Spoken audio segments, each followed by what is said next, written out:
Zig Ziglar. Inspiring true performance. A number of years ago, Laurie Majors, my executive assistant, got a phone call from a lady in Birmingham, Alabama. At the end of the conversation, she said, Zig, she said, I believe this woman thinks she's got an impossible problem, but I believe you can solve that problem with her in just a few minutes if you will spend that time with her.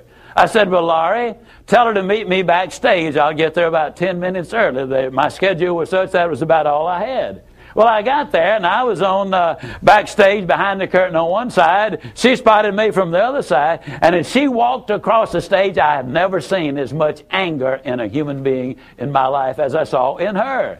She almost started crying when she saw me. She said, oh, I'm just so glad to see you. I got this horrible job. I hate it. I hate everything about it. I hate everybody down there. I mean, you're talking about negative nails. She was it. She said, can you help me? Now, understand, I've only got about 10 minutes. So I looked at her, and one thing I have learned, I don't do counseling, but I talk with a lot of people who do, in psychology, psychiatry, and the ministry. And they tell me that everybody who comes to you with a problem are not necessarily looking for a solution. I couldn't understand that for a long time. Why do they bring you a problem if they don't want to solve it? Well, I can tell you why. They want to tell you about it, you about it, you about it, you about it, and you about it. And if you foul up the deal and solve the problem, they can't tell you again, you again. They want the attention that goes with the problem, and every company just about it has that kind of an individual. They want the attention that goes with griping and complaining.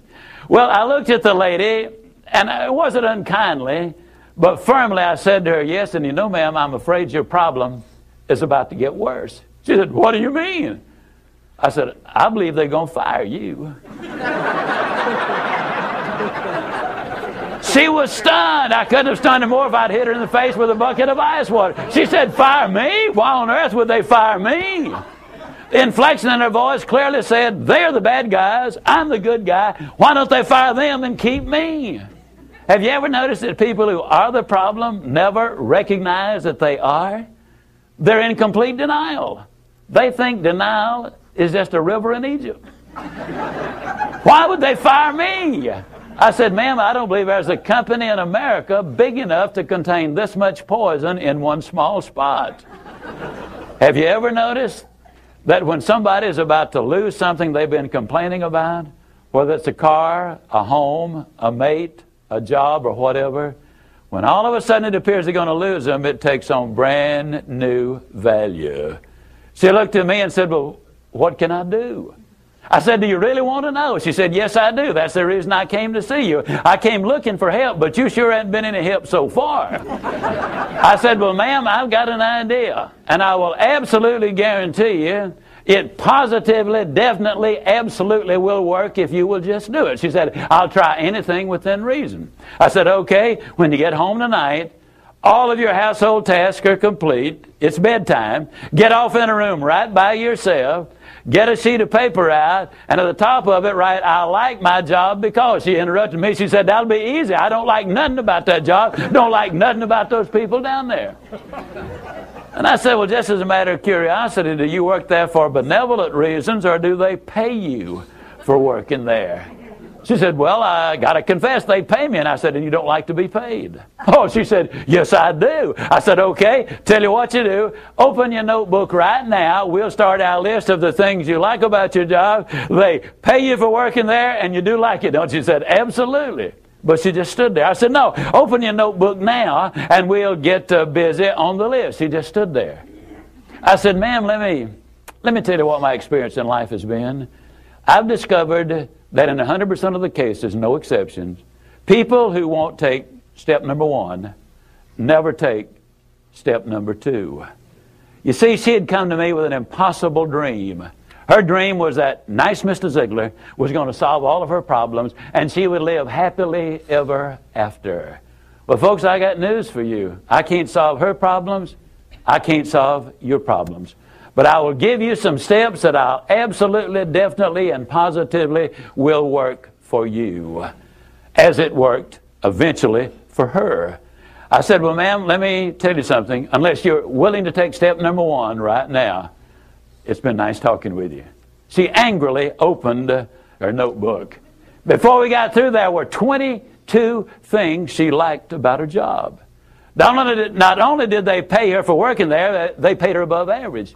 She had 3 weeks vacation with pay. She had a retirement program. She was in on profit sharing. She had health insurance, life insurance, and accident insurance. She lived less than 10 minutes from home. She was in on management decisions. The company sent her to 3 seminars a year to be paid for. She had her own private office and parking place. 22 things that she liked about her job. Now I said, ma'am, when you get home tonight, everything is finished. Get off in a room right by yourself. Close the doors, change one word from I like my job to I love my job. Get in front of that mirror, and folks, I cannot say this strongly enough, but I'm going to try. The eyes are the windows of the soul.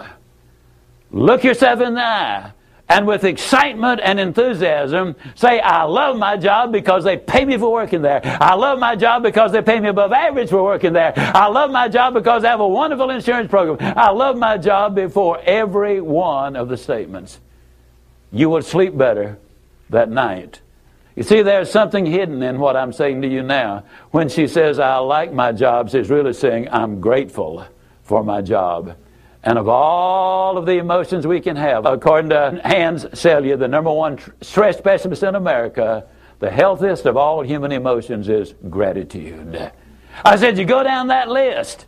I like my job. I love my job, rather. That is a way of gratitude. You'll sleep better the first night.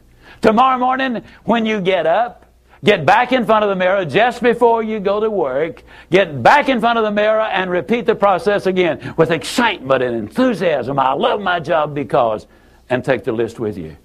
Because the reality is, you see, you will have started to change from a fault finder to a good finder. Some people do really find fault like there's a reward for it. They really do. Take the list with you, and you will be able to add to that list, absolutely guaranteed. Do this every morning and every night, and you will have an astonishing recovery from this advanced case of stinking thinking. Now, I didn't say that to her, but I'm saying it to you. That's what it was. It was an advanced case of stinking thinking.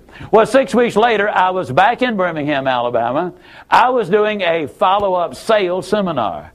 Now, the lady was not in sales, but she had been listening to my tapes. She had been listening to Automobile University, and she had discovered that everybody sells.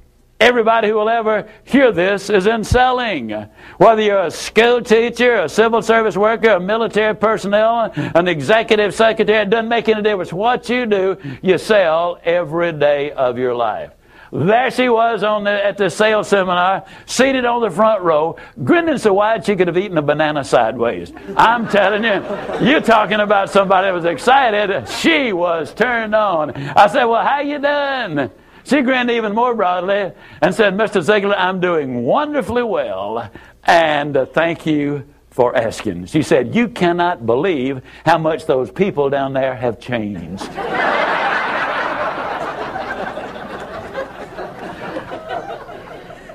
I got to lay it on the line, folks. You're not going to change anybody else till you change you.